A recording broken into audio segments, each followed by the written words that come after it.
Bom, galera, vamos continuar nossos estudos sobre totalitarismo, né? Então, como eu disse, os regimes totalitários eles se manifestaram tanto no campo da direita como da esquerda, e esses regimes eles possuem algumas características, né? Quais são elas? O ultranacionalismo, aquele patriotismo, né? Exagerado, exacerbado, a pátria, a nação, né? Os interesses nacionais estão acima de tudo e de todos.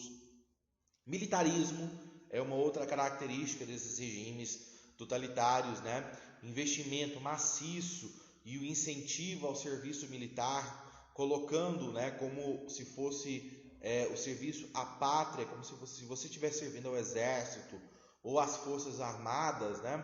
Ou qualquer ramo delas, você está diretamente servindo ao bem maior que é a nação, né? A existência de um único partido político, o chamado monopartidarismo. Na União Soviética, só o PCU, o Partido Comunista da União Soviética. Na Alemanha nazista, o Partido Nazista.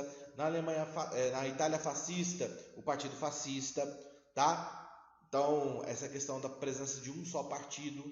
A sobreposição do poder executivo aos demais poderes. Então, o chefe de Estado, né, o líder supremo, ele governa independentemente da vontade do judiciário e do poder legislativo. Ele passa por cima, inclusive, das leis. A presença de uma liderança carismática, né, que através dos seus discursos, através das suas apresentações e representações, consegue abarcar, né, toda a sociedade. A ideia de expansionismo, de anexação de territórios, de subjugar outros povos, está muito presente também nesses regimes totalitários. O antiliberalismo, ou seja, os regimes totalitários, como o fascismo e o nazismo, criticavam, né, a não intervenção do Estado na economia, a censura aos órgãos de imprensa, intensa propaganda, né, os veículos de propaganda, rádio, cinema, as obras, artes plásticas, né, todas essas manifestações vão ser utilizadas como propaganda para reforçar a legitimidade do regime. O culto à personalidade do líder, né? Então, a famosa saudação de levantar o braço direito, que foi criada por Mussolini, né? E também utilizada por Hitler.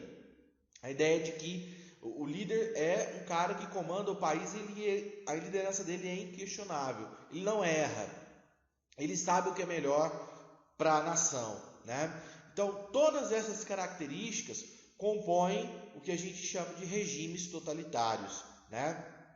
Então, nesse tipo de regime, a vontade de quem governa, a vontade do Estado, ela se sobrepõe à vontade individual, tá? O totalitarismo, como eu já disse, teve manifestações na direita, como o fascismo e o nazismo. Então, pelo amor de Deus, não fale que o nazismo é socialista.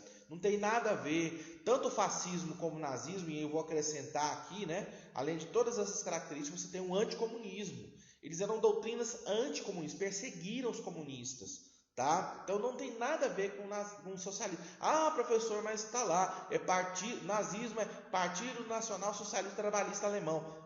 Só está no nome, cara, é só uma nomenclatura.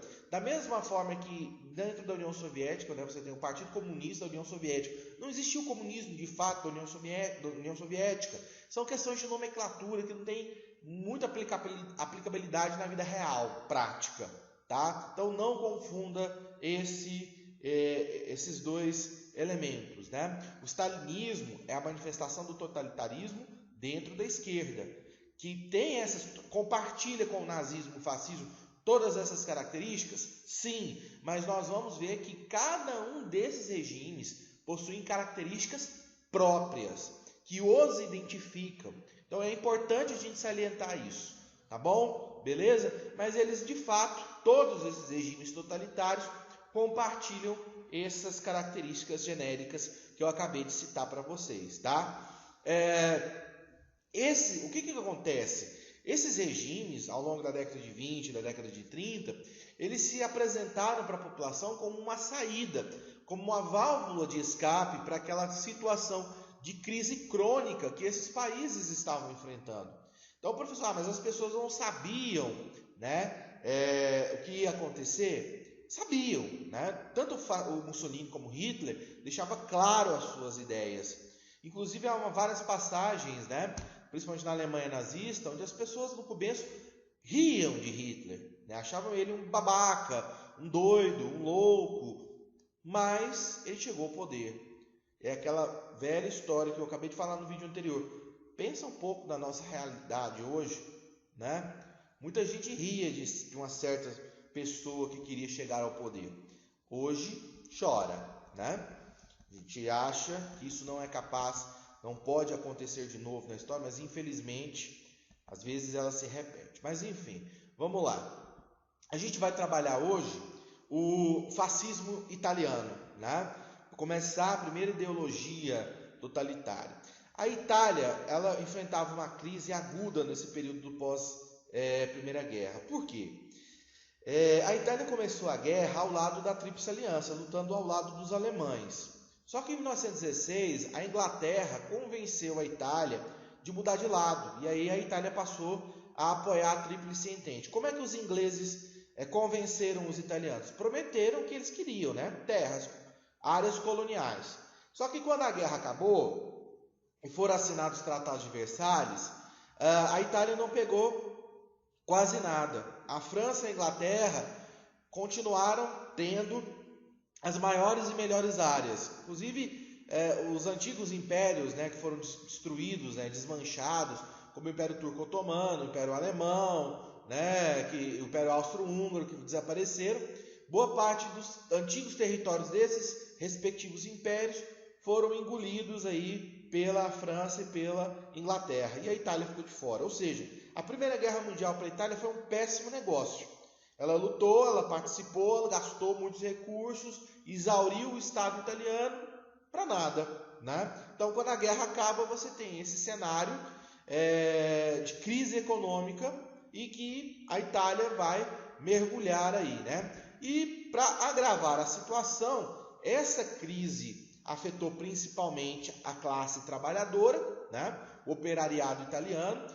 Dentro da Itália, você tinha um movimento anarquista, anarco-sindicalista, socialista muito forte, né? Um dos grandes teóricos do socialismo marxista do século XX é um italiano chamado Antonio Gramsci, né? Então havia um temor nas elites da Itália, né, na burguesia industrial italiana, de uma revolução no modelo do que aconteceu na Rússia em 1917. Então o modelo de revolução russa ele poderia ser um modelo copiado na Itália. Para que isso não acontecesse, né, para que esse evento não se repetisse, a burguesia se viu obrigada a apoiar o grupo político que se declarava anticomunista acima de tudo, né, e que pregava a ideia da necessidade da intervenção do Estado na economia e de um Estado centralizador muito forte, que é um partido chamado Partido Fascista, que foi fundado em 1919, por um ex-combatente da Primeira Guerra Mundial chamado Benito Mussolini. O Mussolini, assim como outros líderes, né, que atuaram aí nessa primeira metade do século XX, Hitler, Churchill, né, Roosevelt, foram ex-combatentes da Primeira Guerra Mundial. Então, lógico que, principalmente na visão de mundo do fascismo e do nazismo, as atrocidades, aquilo de perverso, né, que esses homens vivenciaram nas trincheiras, eles levaram isso para a vida pessoal, para a vida das ideias, né? Então, a gente pode inclusive fazer essa análise também. Outro aspecto, vamos lá, voltando aqui, né? O Mussolini era um ex-combatente da Primeira Guerra Mundial, um jornalista, né, que fundou o Partido Fascista, que pregava justamente essa ideia de um Estado forte, centralizado, que intervenisse na economia, para retirar a Itália dessa grave crise que ela enfrentava, né, e dessa ameaça comunista constante. Então, gradativamente, o Mussolini foi recebendo apoio da burguesia italiana, financiamento, né, principalmente o apoio financeiro, e o partido foi crescendo. Rapidamente, né, o Partido Fascista contava já com milhares de filiados, principalmente ex-combatentes da Primeira Guerra Mundial, homens que haviam sido dispensados do serviço militar, que não encontravam mais um sentido para a sua vida, né? Porque a guerra mudou tudo. O cara saiu da Itália advogado, voltou, o emprego dele vai estar esperando ele? Não, né? Então há uma falta de expectativa desses sujeitos, né? E aí eles encontram dentro das fileiras do Partido Fascista aquele ambiente camarada, aquele ambiente de acolhimento que as Forças Armadas proporcionavam a essa multidão de ex-combatentes, homens frustrados e psicologicamente abalados pelos efeitos da Primeira Guerra Mundial. Então, os fascistas tinham essa estratégia para atrair essas pessoas.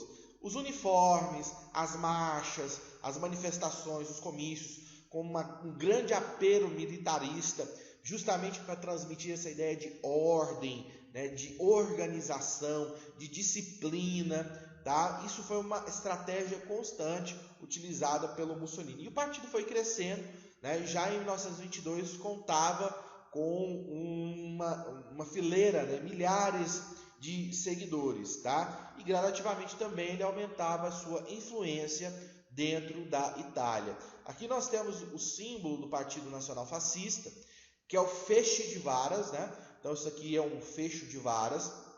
Você pega um graveto e enverga, ele facilmente se quebra. Mas se você pega um fecho de gravetos ou de varas e tenta quebrar, ele não vai quebrar. A ideia de que a união faz a força. O machado significa justamente essa questão do militarismo, dessa perspectiva incisiva, né? Dessa ideologia. Beleza? E aqui as cores da bandeira italiana, obviamente, né? Bom, no início da década de 20, esse movimento, esse período de grande estabilidade na Itália, Mussolini organiza um grande evento para demonstrar sua força e poder, a famosa Marcha sobre Roma, né? Milhares de milicianos do partido, os chamados camisas negras, então você tinha um braço armado do partido fascista, que eram os camisas negras, né?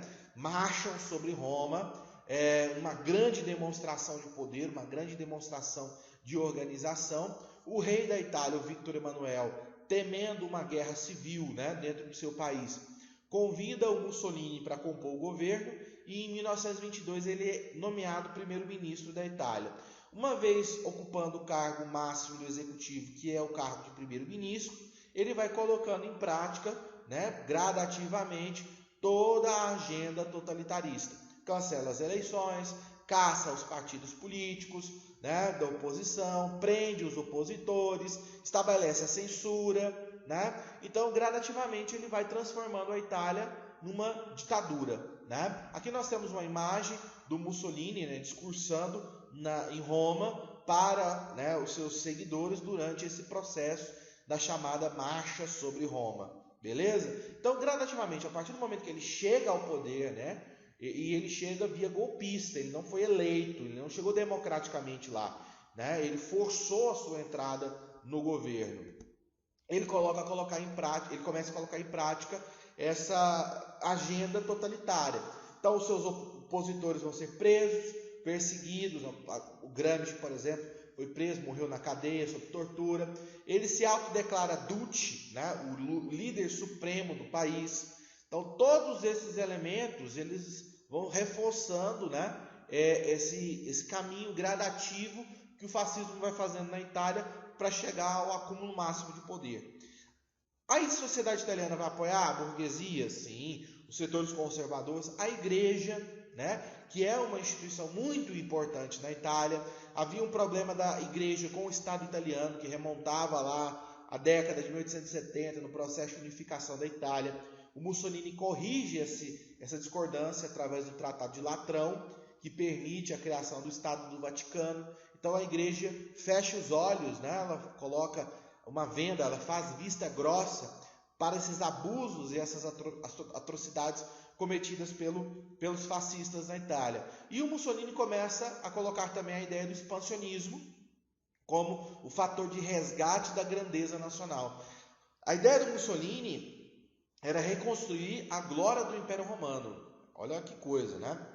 Então, para ele, os territórios mediterrâneos, norte da África e Oriente Médio, deveriam ser de domínio da Itália, tá? E ele vai colocar ao longo da década de 20, da década de 30, esse projeto em voga.